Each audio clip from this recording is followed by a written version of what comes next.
অনেক দিন থেকেই আমার একটি পাহাড় কেনার শখ, কিন্তু পাহাড়কে বিক্রি করে আমি জানি না।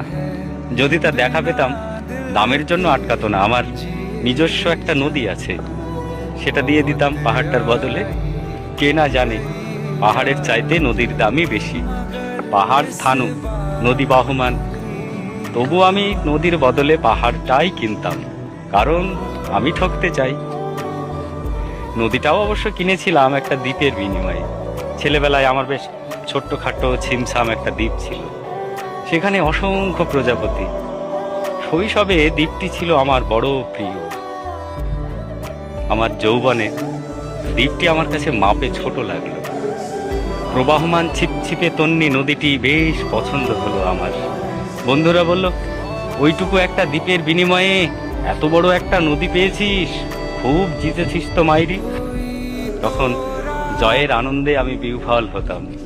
তখন সত্যি আমি ভালোবাসতাম নদীটিকে। নদী আমার অনেক প্রশ্নের উত্তর দিত, যেমন, বলতো আজ এখানে সন্ধ্যাবেলা বৃষ্টি হবে কিনা। সে বলতো, আজ এখানে দক্ষিণ গরম হাওয়া, শুধু ছোট্ট একটা দ্বীপে বৃষ্টি। সে কি প্রবল বৃষ্টি, যেন একটা উৎসব।